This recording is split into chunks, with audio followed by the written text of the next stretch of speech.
평안하십니까, 여러분? 오늘은 성령의 은사가 열리는 원리에 대해서 함께 얘기해 보겠습니다. 많은 목회자나 성도님들이 성령의 은사를 사모하십니다. 그런데 어떻게 해야 은사가 열릴 수 있는지를 몰라서 전국 방방 곳곳을 다녀보기도 하고 산에 가서 소나무 뿌리를 뽑아보기도 하고 요즘에는 또 방언기도 몇 시간 이래가지고 방언기도를 엄청나게 많이들 하시더라고요. 방언기도의 유익이야 말로 할 수 없을 만큼 많습니다. 하나님 안에서 깊은 기도로 들어가기 위해서, 그리고 자신의 덕을 세우기 위해서, 그리고 기도의 응답을 받으려면 당연히 방언기도를 많이 해야 합니다.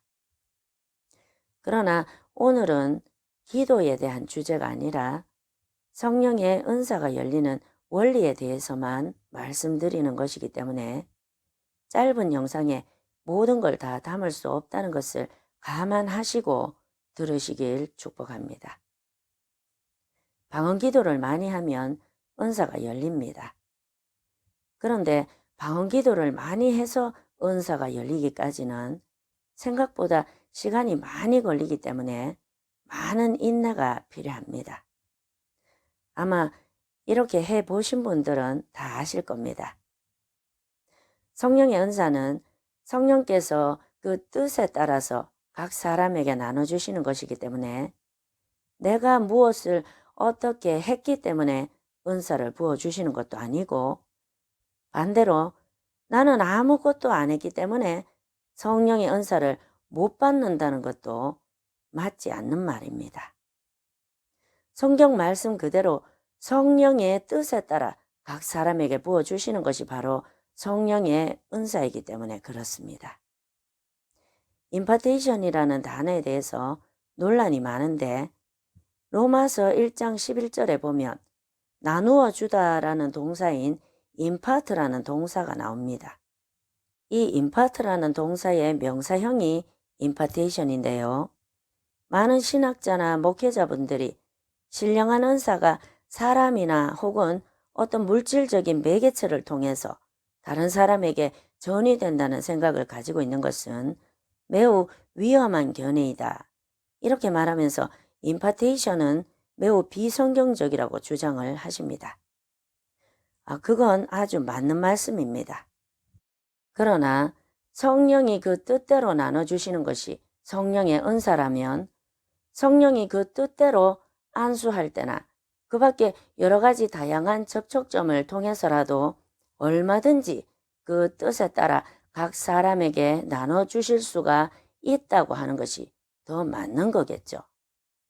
성령께서 무엇인들 못하시겠습니까? 성령의 기름 부음 안에서는 얼마든지 가능한 일이죠. 그러므로 성령의 은사가 임파테이션 되는 일은 사람이 하는 것이 아니라 성령께서 그렇게 하시는 겁니다. 사람은 그냥 성령의 사역을 섬기는 일을 할 뿐이지요. 은사가 임파테이션 되는 일은 너무 쉽습니다. 제가 만든 영상들을 계속 보시면 영상을 통해서도 임파테이션이 일어납니다. 저도 기독교 TV를 보다가 방언을 받았습니다. 임파테이션이 일어나는 접촉점은 말이 될 수도 있고 손이 될 수도 있고 영상이나 그 밖에 다른 여러 가지 다양한 접촉점들이 있습니다. 쉽게 말해 누가 말을 할 때 그 사람에게 있는 은사가 임파테이션이 될 수가 있고, 또 누가 안수를 할 때 손이 접촉점이 되어서 은사가 임파테이션이 될 수가 있다는 말입니다. 그 밖에도 다른 여러 가지 통로들이 있죠. 그렇다면 말을 할 때, 안수를 할 때 그 사람이 은사를 열어줬습니까? 아니죠. 만약에 사람이 은사를 열어준다면 똑같이 안수를 받았는데 누구는 은사가 열리고 왜 누구는 은사가 열리지 않겠습니까?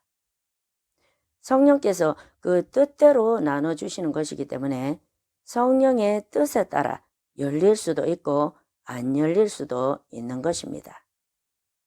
그리고 사람에 따라서 빨리 열리는 사람도 있고 늦게 열리는 사람도 있고 모든 것이 성령의 뜻에 따라 성령께서 나눠주시는 것입니다. 여기서 한 가지, 똑같이 안수를 받았는데 누구는 열리고 누구는 안 열리고 모든 것이 성령의 뜻대로 정해진 것이니까 그냥 포기해야 하는 걸까요? 이런 자세가 바로 오직 신론적인 관점에서만 접근을 한 생각입니다.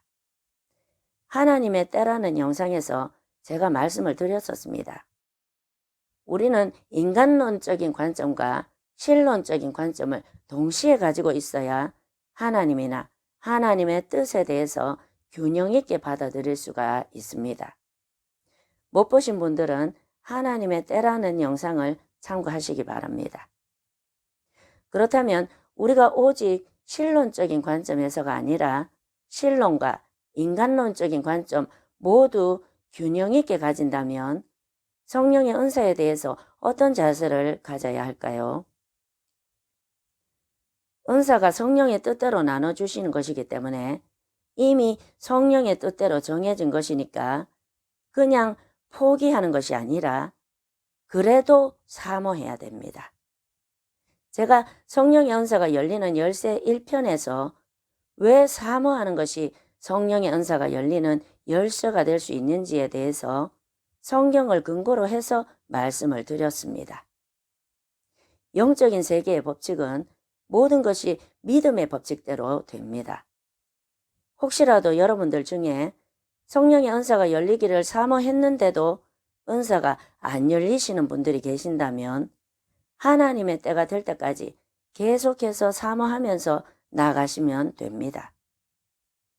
임파테이션은 너무 쉽게 일어나기 때문에 임파테이션이 안 될까봐 걱정하는 것이 아니라 오히려 은사를 받아서 무엇을 할 것인가를 고민해야 하는 것입니다. 성령께서 은사를 부어주셨을 때는 분명히 뜻이 있어서 부어주셨을 텐데 성령께서 주시는 비전을 몰라서 은사가 그대로 사장돼 버리는 경우도 있고 혹은 더 큰 부르심이 있는데도 불구하고 개인 예언에만 머물러서 사역을 하시는 분들도 계십니다. 하나님께서 저희에게 주신 비전은 지금까지 무당을 통해서 또는 점과 구판을 통해서 이루어지고 있었던 대한민국의 정치판을 하나님의 예언 사역자와 중보 기도자를 통해서 하나님께서 다스리시는 정상적인 정치로 흘러갈 수 있도록 하나님 앞에서 바르게 훈련을 받은 예언 사역자와 선지자적 소명을 가진 자들을 세워 나가는 것입니다. 미국 같은 데는 예언자나 선지자적인 부르심이 있는 사람들을 통해서 정치가 이루어져 왔지 않습니까? 그리고 외국의 어떤 목사님은 이런 분도 계시더라고요. 그 나라에는 무당들이 사람들에게 돈을 받고 점을 쳐주고 축제를 벌이는 날이 있는데 그 무당들이 축제를 벌이는 날에 하나님의 예언 사역자들을 그 무당들 바로 옆에 데리고 가서 무료로 사람들에게 예언 사역을 해준답니다. 굉장히 담대하신 분이지 않습니까? 예언은 원래 하나님의 것이죠. 마귀들은 하나님의 것을 모두 도적질해가고 모방하고 흉내를 냅니다. 예언을 흉내낸 것이 바로 점 아닙니까? 우리는 예언이고 그들은 예언이라고 하면 안 되고 점이라고 해야 되는 것입니다. 무당들도 병 고치고 축사하고 다 합니다. 원래 하나님 것인데 귀신들이니까 귀신같이 모방을 해서 도적질해 간 것입니다. 하나님의 은사는 사모하시는 분에게는 성령의 뜻에 따라 각 사람에게 나눠주십니다. 그리고 임파테이션도 쉽게 일어나지요. 오늘 성령의 은사가 열리는 원리에 대해서 함께 나눠보았습니다. 다양한 통로들로 성령의 은사들이 열리시고 삶에서 많은 유익을 받으시길 예수님 이름으로 축복합니다.